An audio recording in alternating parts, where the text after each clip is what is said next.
Hello everybody and welcome back to my channel. If you're new here, hi, I'm Tiffany, and today we are going to be continuing our celebration of Academy Award-winning films throughout the years with part 2 of David Lean's epic film, Lawrence of Arabia.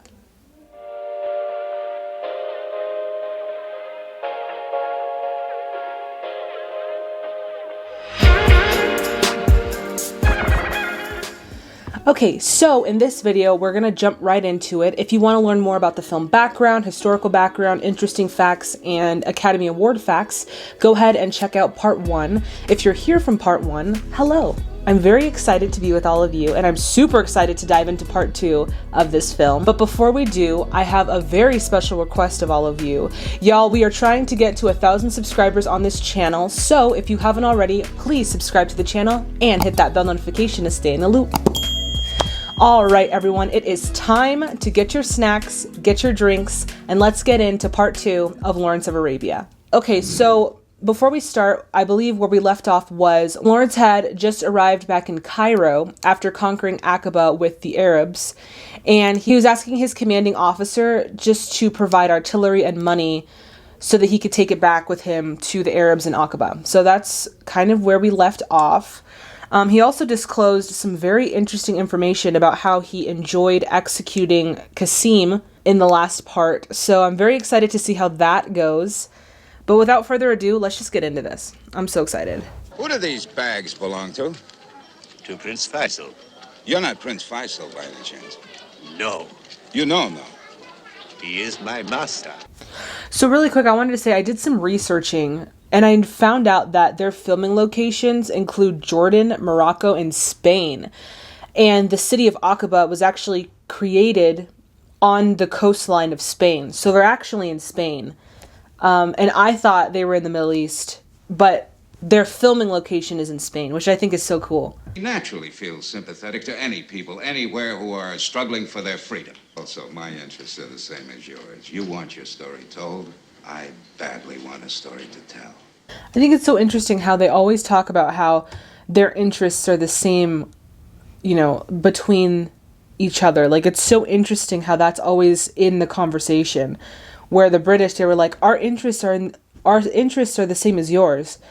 And then now this American comes in and he's like, my interest is the same as yours. I just think that's like, are you sure? We leave no wounded for the Turks. In their eyes, we are not soldiers, but rebels. Our own prisoners, Mr. Bentley, are taken care of until the British can relieve us of them. Is that the influence of Major Lawrence? Hey everybody, Editing Mia here. So throughout this video, I'm going to be popping in and out just because as I was filming this, I actually had just received my second shot of Moderna. And so the side effects were really strong on that day. So I was a little out of it, but I'm going to be popping in and out just to kind of talk more about what I noticed as I was editing.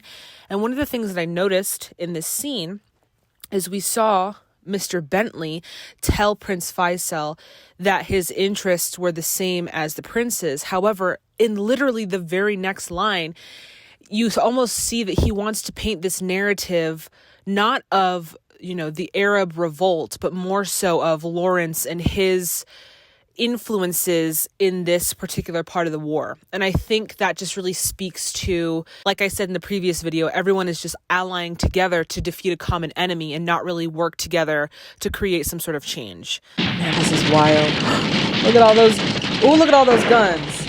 And he's just there taking pictures. Oh my God, that's so scary. So I just wanted to come back and talk about really quick how we see in the first part of this movie, we see Lawrence and really just this entire experience romanticized, with the great landscapes and this sense of adventure and mystery in the desert.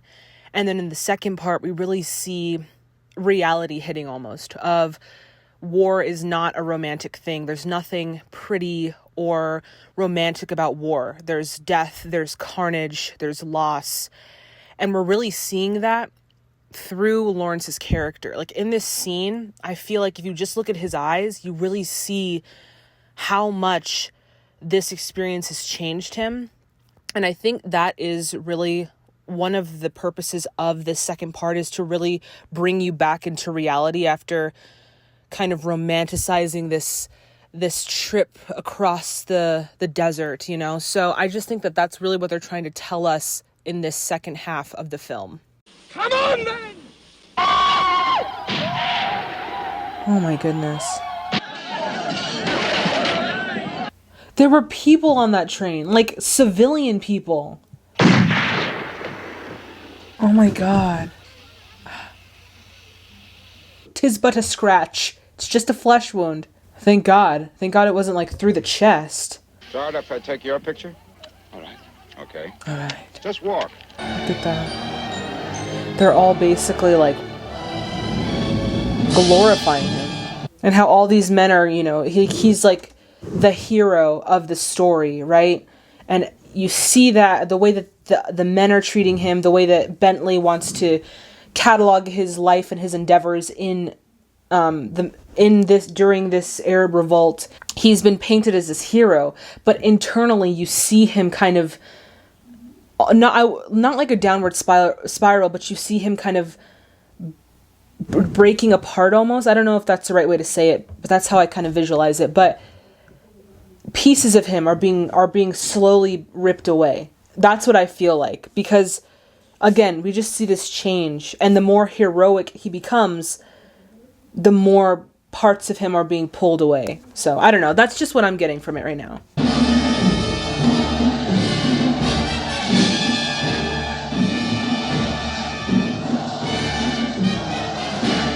Okay, so I wanted everyone to notice the way the music is being used in this scene. I feel like just by hearing it, there's a sort of, it sounds like the music we've heard throughout the film, but there's a tinge of something mysterious and almost dark there that I feel like is being used as a way to show the mental state of Lawrence. But then also, as you see, these men are glorifying him as if he's some sort of invincible god. And I just don't think that I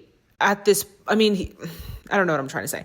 Anyway, I just wanted you guys to see how the music was being used in this part. I just thought it was so interesting that they decided to kind of give it a bit of a darker feel, where you still get the same music that's been used throughout the film, but there's just a tinge of darkness and mystery there. And like I said, I think that really showcases the mental state of Lawrence, and also it just kind of helps get the audience back into reality from the first part and how romanticized the first part was. I must find something honorable. Gosh, how do you reckon he was able to get his hands on all of those horses? Like, there are a lot of horses in the scene.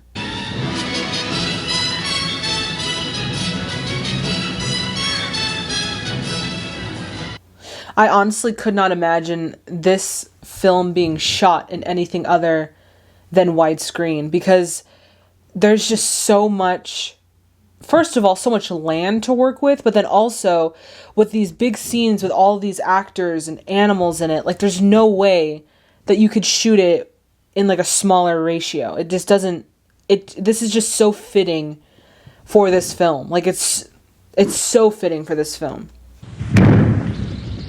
Farage! If they take him alive, you know what they will do to him. Oh my God, he has to kill him. Oh my God. Man, Lawrence has been through some stuff, y'all. Like, first he had to execute Qasim, and then he lost the other little boy, and then he had to execute Faraj because he didn't want him being taken by the Turks. Like, oh my God, this man has been through so much turmoil since his time in the Arab Revolt. Like, I feel so bad for him, but it makes so much sense now that we're seeing, you know, this shift in his character. Like, he's just, I feel so bad for him. And also you have to ask yourself, how is he able to cope with this? Because he has now lost, well, really 4 people, because if you think about it, his guide in the beginning, even though that was like, it wasn't like big, he still witnessed his death. Like, he lost 4 people, 2 by his own hands, in execution style. But you have to ask yourself, how is he coping with all of this? Like, how is he allowing himself to cope with this? Like, it's just, I don't know. I feel so bad for him. So say they love you. Give them something to do that can be done. But you, no, they must move mountains for you. They must walk on water. Do you think I'm just anybody, Ali? I'm telling you, all that glorification, all that praise is not good for, one man. Like I feel like that heroic type way that they're treating him as if he's some sort of prophet or messiah is not going to be well for him in the end. Like, that's just what I feel. It's just not going to be well for him in the end. Lawrence, can you pass for an Arab in an Arab town? Yes. If one of you would lend me some dirty clothes.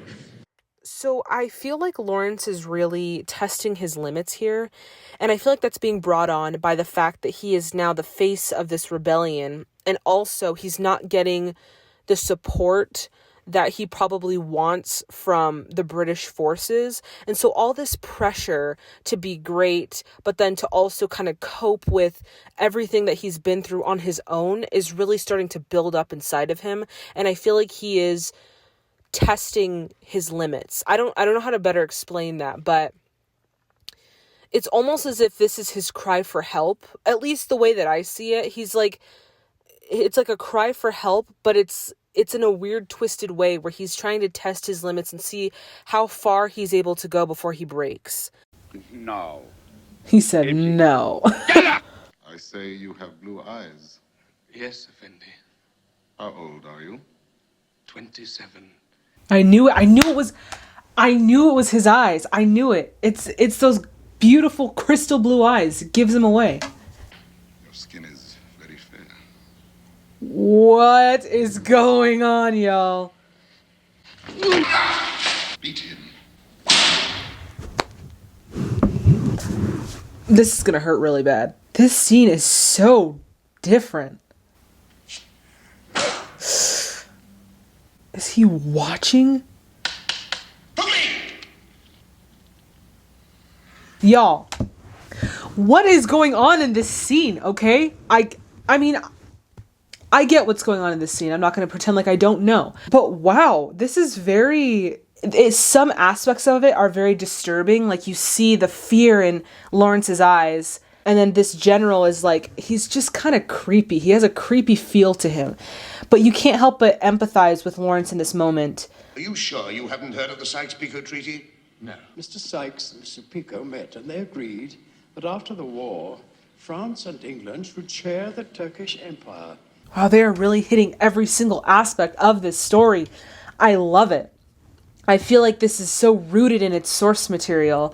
Like I said, as it should be, because this is kind of like a biopic type, but I just love that they're bringing up every single thing that I researched. Like, it's right here in this film, and it's so cool to watch.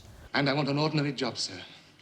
That's my reason for resigning. You're an important part of the big push. I just want my ration of common humanity. Wow.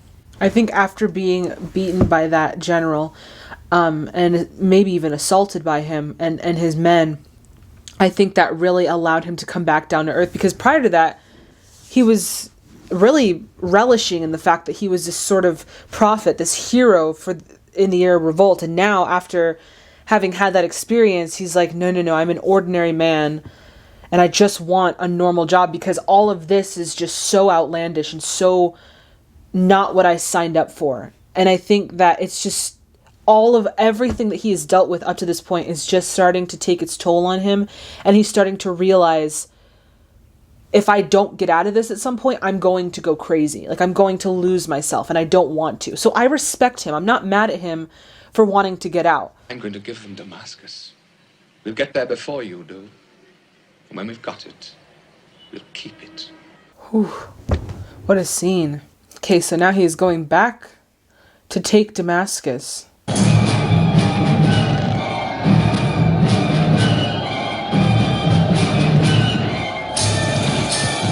I love these big scenes with all these people, because I always think to myself, first of all, directing this scene would be a lot of work, but also it's so cool to be able to see all these people come together to make this, to create this film. I don't know, I just get a little thrill out of it, but I just absolutely love these scenes with all of the people and the horses.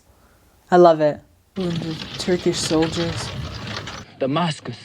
No prisoners.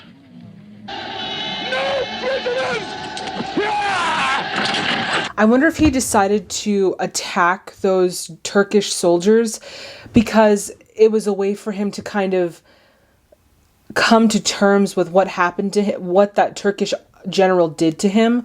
I wonder if that's one of the reasons why he decided to like lay waste to these soldiers who were already wounded, you know? Because I feel like he kind of had that, you could see that in his face, that he was going through something internally and he just needed to let loose and just have it, so that when he started, you know, shooting and killing all those Turkish soldiers, I think that was him just coming to terms with what happened to him, coming to terms with just everything that has happened to him during this war, and just letting it all out on these poor Turkish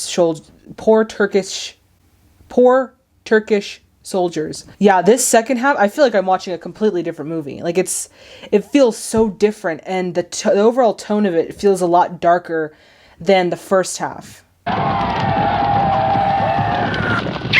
He's now losing men.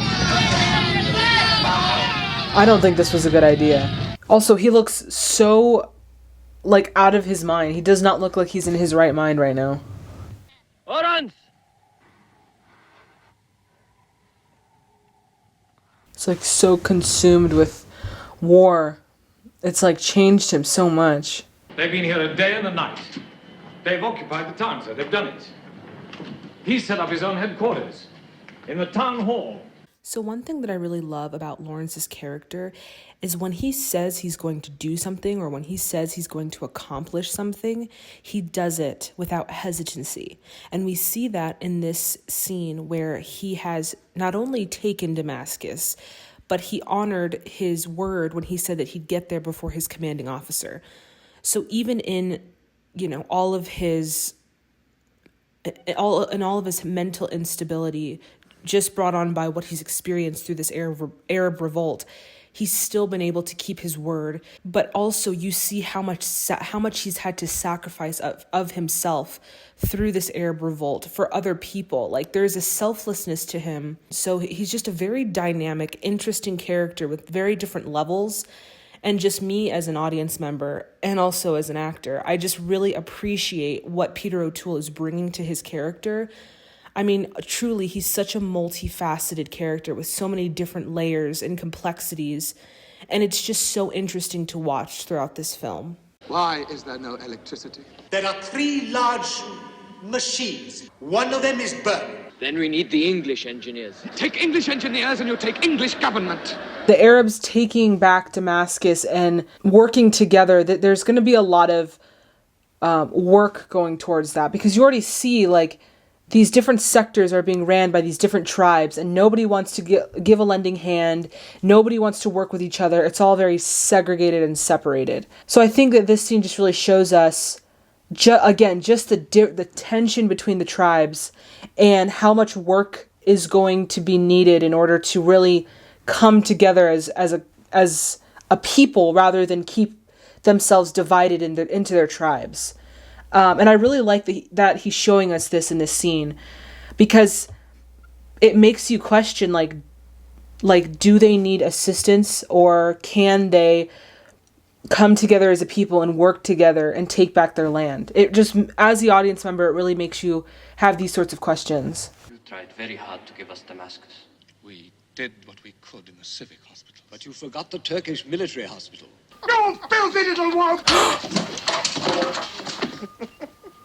I think in this scene, Lawrence is really realizing the absurdity of this whole situation in terms of these men sitting, really rotting in this Turkish hospital. What he's learned in the desert, as we've seen throughout this movie, is, you know, no prisoners left behind, you know, and I don't know if that was their mentality going into it, because again, there was a lot of other problems that were going on. You know, there was no electricity, there was a fire, there's no water, the phones are down. So there's so many other things going on. But that line where he was saying, we did all we could in the civil hospitals.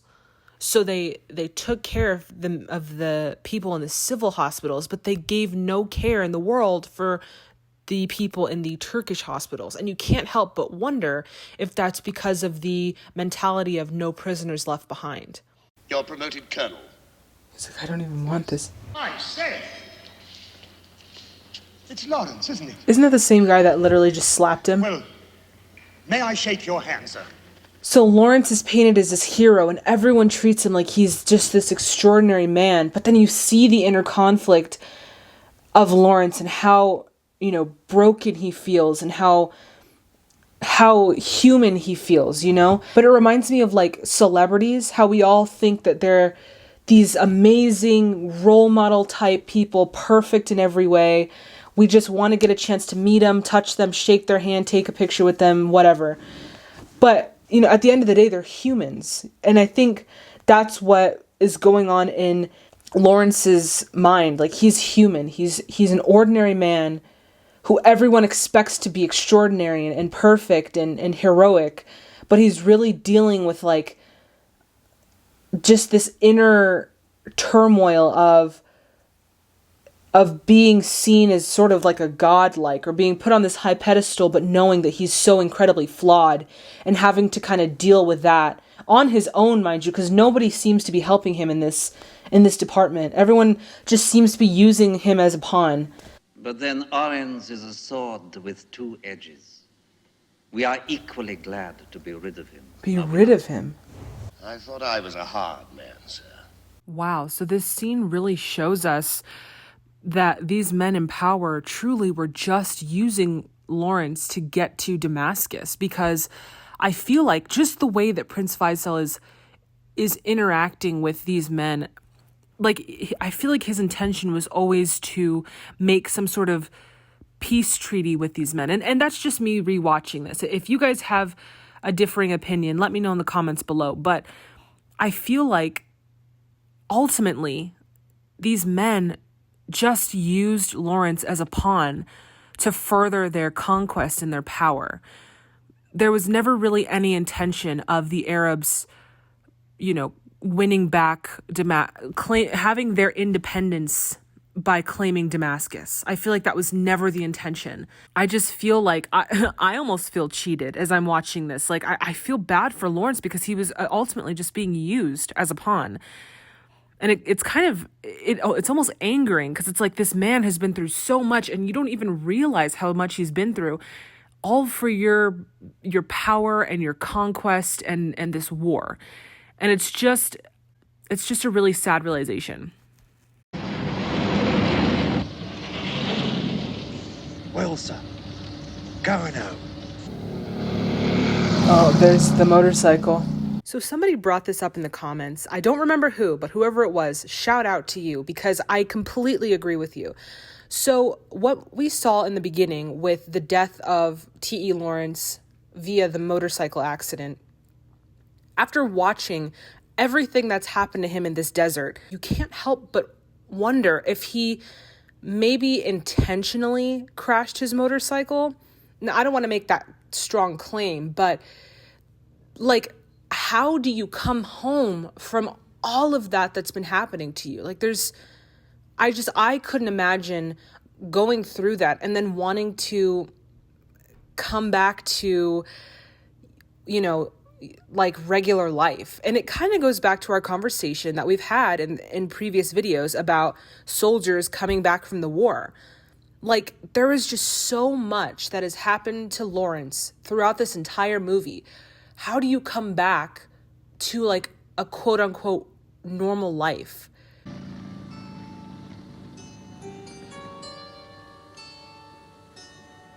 Man.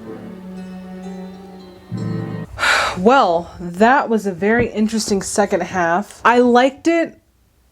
I liked the second half. Personally, I liked the first half more, but I understood the second half. We kind of saw this breakdown of Lawrence, and I feel that we got to see another side of him from the first part, and just how being part of this revolt, being this sort of leader, taking on this leader role within it really caused a lot of inner turmoil for our main character. What I really also liked about the second half was the use of landscape. David Lean painted a very different story in the second half, and you felt it, because the first half was these wide open, beautiful, deserted areas and wide shots, and you felt this sense of adventure and passion and excitement and mystery of what's to come. And then in the second half, there's a lot more closed areas, and I feel like there's a lot more close-ups in the second half too, and you really felt this sense, there was like a darker feel to the second half. There was it felt more isolated, and you really got that sense of what was going on in the inner mind of Lawrence and what he kind of had to go through in order to obtain Damascus. But I liked it overall. I think the movie as a whole is such a good movie, and it just shows so many different aspects of Lawrence and what he went through during this Arab revolt. It really allowed us to open him up a little bit and see the different layers of his character and who he was, which I really appreciated, just because I love character depth. And so we got this entire character arc in Lawrence that I really appreciated. In terms of cinematography, like I totally understand that it won, for cinematography, for music, for directing. Like, this movie was so beautiful aesthetically, artistically. The way the story was told was so brilliant. I think David Lean really gave life to this story, and I think he did it so well. So overall, I'm going to have to give this film in its entirety, I think I'm going to give it a 9.5. In terms of its cinematography, in terms of its music, in terms of its landscapes, it's a 10. But in the entirety of the film, I give it a 9.5, just because, again, that second half was a little hard to follow. And I think I need to watch it again just to really grasp what was going on.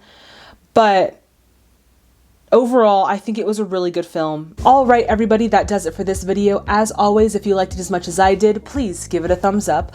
Also, please subscribe to my channel and hit that bell notification to stay in the loop. All right, everyone. So next video, we are going to be finishing our Academy Awards in April series with a film that I am very excited to watch. It is going to be our first silent film on this channel, and it is the very first film to win Best Picture at the very first Academy Awards. Yes, everyone, I am talking about the epic war film Wings. I'm so excited to watch this film.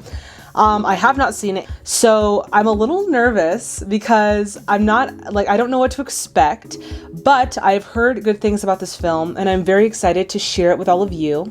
So as always, if you haven't seen the film, or if you want to know a little bit more about the film, I highly suggest you check it out online via YouTube, or a quick synopsis online. I already said online. Or just watch the film in its entirety. And then be ready with your movie facts and your movie insights, and we are going to talk about it in the comments. I am so excited. As always, I encourage you guys just to check out that discussion tab. I always post on there just in case there's any updates or changes throughout the week. All right, guys, as always, thank you so much to all the subscribers. Thank you to all of you who comment, the viewers. You guys are awesome.